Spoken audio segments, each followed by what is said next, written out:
तस्वीरों की गूंज है।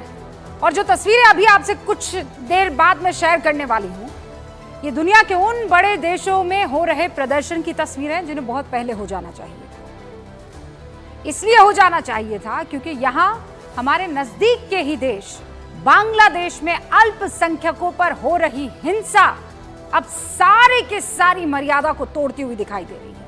आप इन तस्वीरों को देखिए।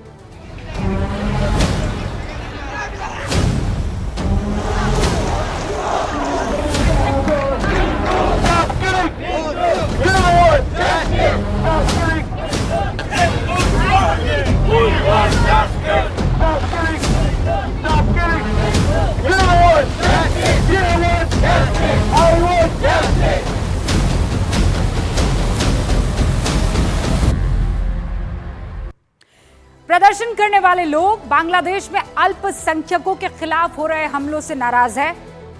बांग्लादेश में अल्पसंख्यक हिंदू हैं। इनके आप अल्पसंख्यक मतलब एक ही अगर कौम और एक ही समाज को समझ रहे हो तो याद दिला दो, क्योंकि ऐसा ही होता है कि जब अटैक एक विशेष अल्पसंख्यक ग्रुप पर होता है तो हमारे ही हिंदुस्तान में बहुत से ऐसे लोग हैं जो एक के बाद एक उस एक्शन मोड में आ जाते हैं कि अब नहीं हुआ तो फिर इंसानियत खत्म। ऐसे जो प्रदर्शन है जो इस वक्त ये बता रहे हैं कि बांग्लादेश में हिंदुओं के ऊपर हो रहे अत्याचार के खिलाफ एकजुट होना जरूरी है।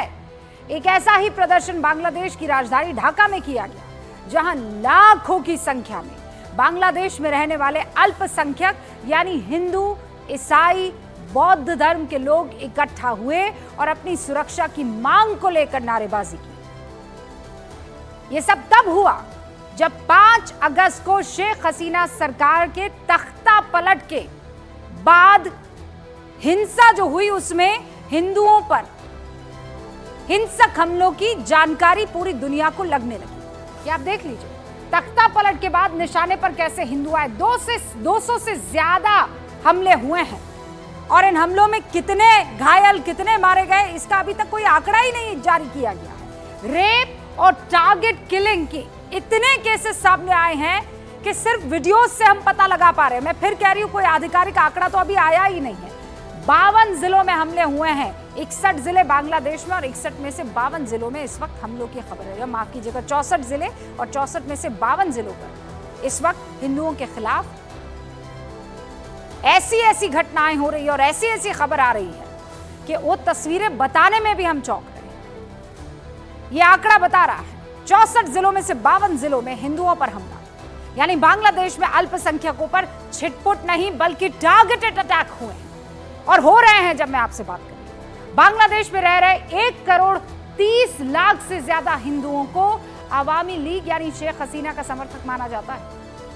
इस समर्थन की बड़ी वजह यह भी है कि शेख हसीना हमेशा से सेक्युलर राष्ट्र की वकालत करने वाली नेताओं में शुमार थी और इसीलिए उनके राज में कट्टरपंथी काबू में थे।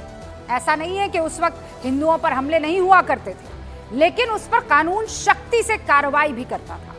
अब हालात बद से बदतर होते जा रहे हैं। अल्पसंख्यकों के डर की एक और वजह यह है कि वहां की मौजूदा अंतरिम सरकार जो है उसमें कट्टरपंथियों का बिग से है।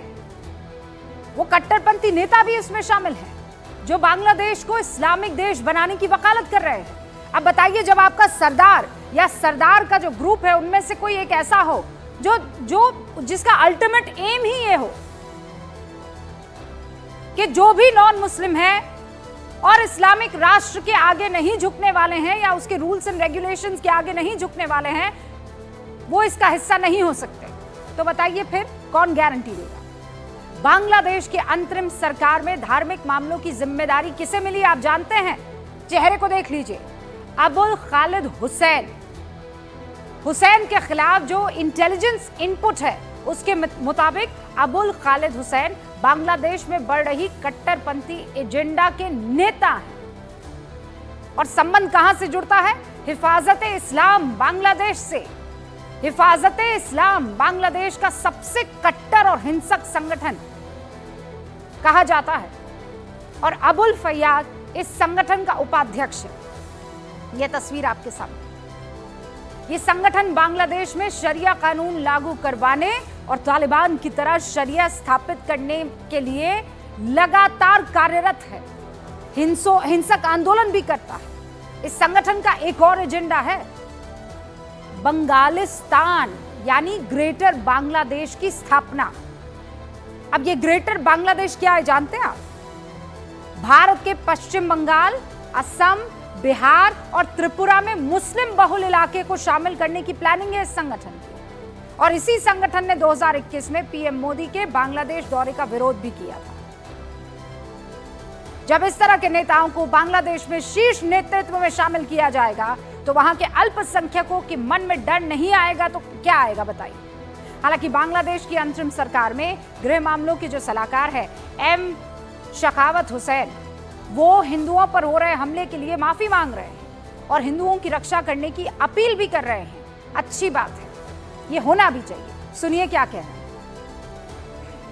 এটা প্রত্যেকটি নাগরিকের কর্তব্য তুলসী যে মাইনরিটি বা আমরা যাদেরকে মাইনরিটি বলি সংখ্যালঘু সম্প্রদায়ের গায়ে হাত যেন না পড়ে। মেজরিটি যারা আছে, যারা মেজরিটি রিলিজিয়ন, এটা তাদের একান্ত পবিত্র কর্তব্য।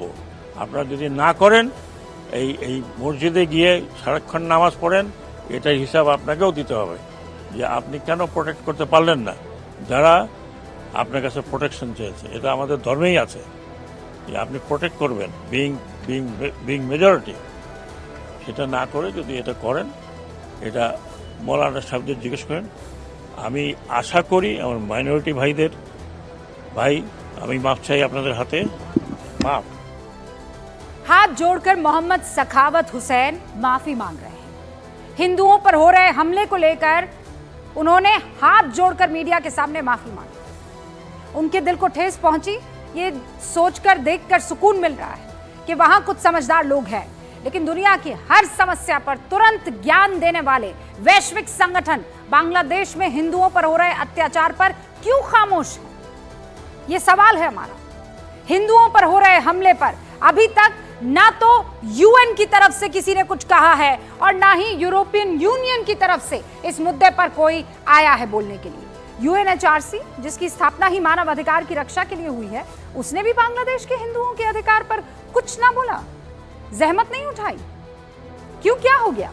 विदेशी संगठन को तो छोड़ दीजिए, आप यहां आ जाइए। भारत में इकलौता एक शख्स है इंडिया अलायंस में, अखिलेश यादव, जिन्होंने ट्वीट किया है और खुलकर बांग्लादेश के हिंदुओं का समर्थन किया है।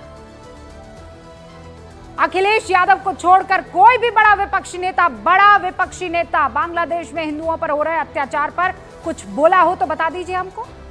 फिलिस्तीन के मुद्दे पर हर दिन एक बयान देने वाले